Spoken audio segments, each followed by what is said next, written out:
Bienvenidos a este video educativo, queridos alumnos del Sistema de Universidad Abierta y Educación a Distancia.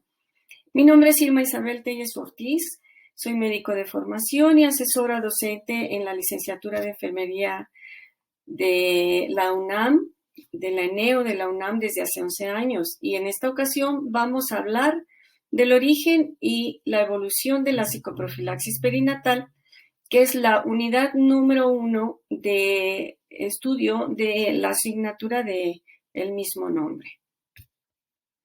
Así que comencemos. El objetivo es conocer el origen de la psicoprofilaxis perinatal y las diferentes escuelas que dan sustento teórico a esta disciplina, así como la evolución que ha tenido en sus técnicas y estrategias que nos ayudarán a reconocer la importancia que tiene en la práctica de enfermería en México como herramienta educativa para abatir la mortalidad y la morbilidad materno-infantil. En esta infografía se puede ver que el método psicoprofiláctico es educativo, primeramente, considerado como una herramienta que han ideado diferentes escuelas a través de la historia y que el profesional de enfermería puede ser un actor principal para el logro de embarazos sin riesgo, partos naturales, disminuir la morbimortalidad materno-infantil y evitar la violencia obstétrica. La mortalidad materna se considera un indicador que muestra desventajas sociales de las mujeres en el logro de sus derechos fundamentales de la maternidad deseada, y para disminuirla se requiere una amplia y excelente cobertura de servicios de salud reproductiva, acceso universal a servicios de planificación familiar, a métodos anticonceptivos y atención profesional prenatal y durante el parto, así como cuidados obstétricos de emergencia. La psicoprofilaxis es un método de cuidados otorgados a las mujeres en periodo de gestación, durante el parto y también para la lactancia. Es una herramienta que ayuda al logro del nacimiento del niño sin mayor intervencionismo médico y permite que la madre sea capaz de controlar el dolor durante el parto y con ello favorecer un parto humanizado. ¿Quién no ha visto, aunque sea en películas, que el parto es un evento traumático? En las salas de labor de los hospitales actuales hemos podido ver que muchas mujeres llegan con miedo, sin saber lo que les pasa y qué deben hacer para que nazca su hijo. En ocasiones la tensión que tienen favorece el retraso en el descenso del producto, llegando a crear verdaderas distocias que terminan en 1/3 de las cesáreas de urgencias. En México, el cuidado de las embarazadas tradicionalmente lo hacían las matronas o parteras. Incluso en la actualidad hay lugares en los que se prefiere la atención del parto por ellas. Los cuidados que ofrecían eran de cercanía, principalmente en el último trimestre o en las últimas semanas, vigilando la presentación del producto y las condiciones de la madre.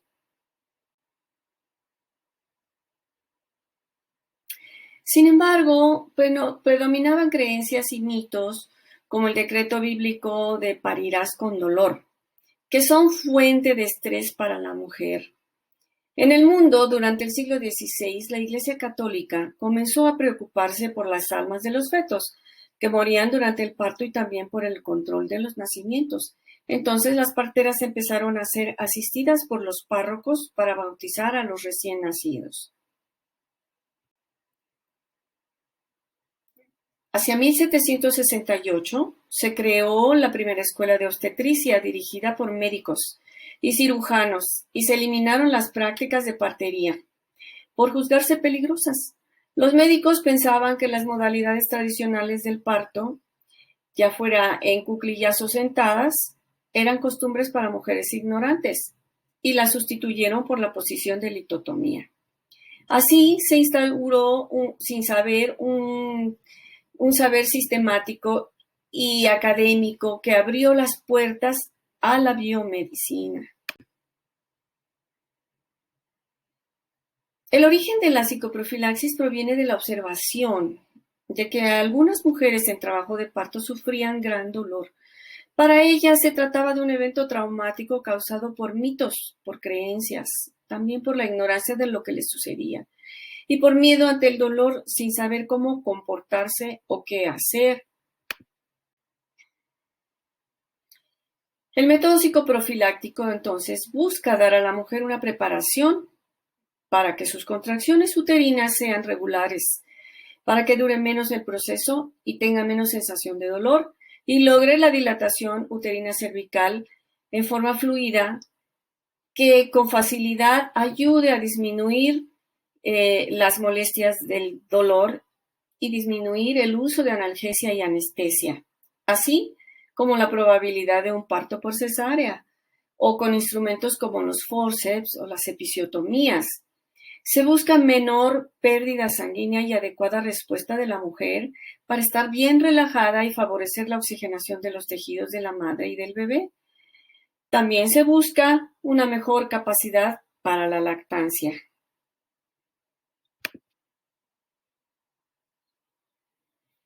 El método parto sin dolor fue desarrollado por el Dr. Belbovsky en lo que fue la ex Unión Soviética por los años 30 del siglo XX, basados en los hallazgos de un investigador de apellido Pavlov sobre los reflejos condicionados. Él explicó que el método psicoprofiláctico, se basaron en ellos, pero Belbovsky explicó que el método psicoprofiláctico es un conjunto de procedimientos de analgesia verbal para el parto. En 1950, los neurofisiólogos Platinov y Belbovsky y los obstetras Plotticher y Schumann hicieron algunos cambios a este método y fue conocido como hipnosugestivo porque utilizaba la hipnosis y la sugestión. A pesar de ello, en Europa y Asia, en 1940 se aplicaba ya en 42 países. En Inglaterra, el doctor Grantley Dick Reed propone al método ya conocido de la escuela rusa, algunos otros elementos como educación, respiración, relajación y gimnasia, cuando observa que las parturientas desconocían el proceso de embarazo y nacimiento, además de notar cómo influenciaban los factores sociales que se habían aprendido y cómo tenían efectos negativos sobre ellas. De manera que describe un equilibrio emocional durante el parto, provocando lo que llamó síndrome de miedo, tensión, dolor. De esta manera propone dar a la mujer información y preparación para mantener un ambiente tranquilo a través de la relajación y respiración durante el parto y también durante la lactancia, que son eventos naturales, con el objeto de mantener un equilibrio ante ese desequilibrio que habíamos visto que el doctor Reed explica y procura tener un equilibrio mente-cuerpo como un todo. El doctor Ferdinand Lamaze aprende en Rusia el método parto sin dolor y lo lleva a Francia, su país de origen. En él incluye algunas observaciones del método inglés, pero él hace su propio método en el que propone, además de lo que las escuelas rusa e inglesa ya mencionan, crear una idea positiva del parto y dar a las mujeres un entrenamiento que permita la participación activa de la mujer y su pareja, por medio de técnicas como relajación, respiración y pujo, pero en una forma más sistematizada, que es la que se ha conocido más ampliamente en el mundo. El doctor Lamaze organiza el método en 3 temas importantes, que son el tema educativo o cognoscitivo, el psicoterapéutico, que incluye la parte emocional, así como la relajación, y el fisioterapéutico, que comprende gimnasia, respiraciones y pujo. Para él es importantísimo incluir a la pareja, también en todos estos puntos. El personal de enfermería debe estar capacitado para detectar el riesgo, el cual es entendido como atributo o característica que se asocia con la probabilidad aumentada de padecer un daño. Por ejemplo, la desnutrición en la embarazada puede generar un producto con bajo peso al nacer. La anemia causar daño al producto y a la madre. Por eso se considera a la malnutrición como un factor de riesgo.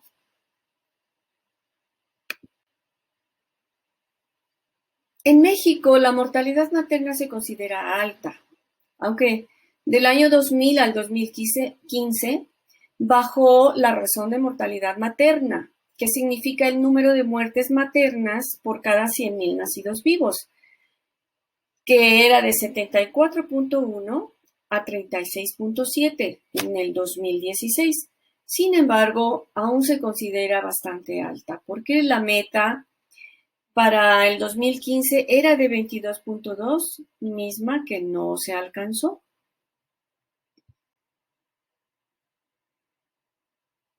Por otro lado, en las instituciones públicas de salud, tradicionalmente las salas de labor se encuentran llenas de mujeres que carecen de todo conocimiento de lo que es el trabajo de parto, por lo que en muchas ocasiones las condiciones generan violencia verbal.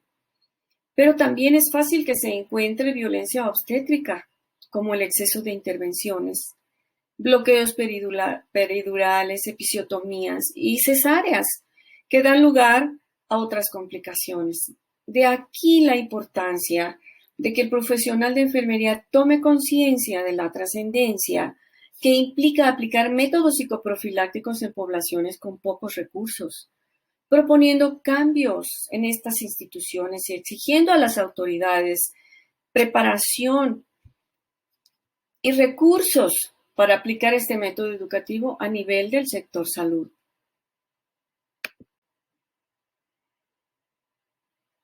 A pesar de que en México se conoce el método desde 1957, no existe tanta difusión de sus bondades como podría esperarse. Fue traída por Stefanovich y Schoffen en este año del 57, y Santibáñez y Fuentes Calvo lo practicaron en el Hospital Central Militar. Más adelante, Mateo Escándano y Origay hicieron el método más médico e intervencionista, y en 1959 Fuentes Calvo y Santibáñez fundan la Clínica Psicosomática en Ginecobstetricia. Ahí formaron instructores conocidos como los psicosomáticos. En 1975, en el Centro Materno Infantil General Maximino Ávila Camacho, se fundó el Departamento de Psicoprofilaxis Obstétrica, coordinado por Álvarez del Castillo. Esta fue la primera vez que una institución pública lo aplica. En 1978, el Instituto Nacional de Perinatología fundó el Departamento de Educación Pregestacional, en donde se preparaba a las mujeres gestantes para el parto, pero dejó de hacerse.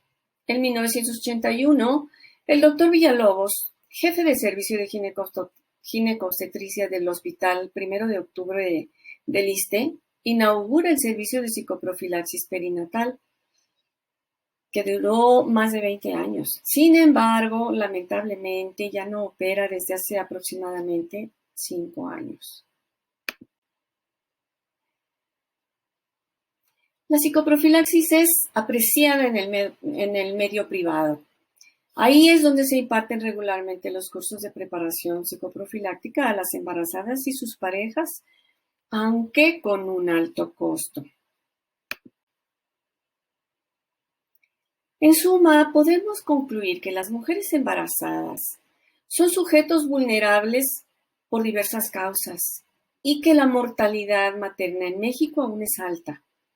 La preparación para el embarazo, trabajo de parto y parto, así como para el puerperio, es el campo de la psicoprofilaxis perinatal.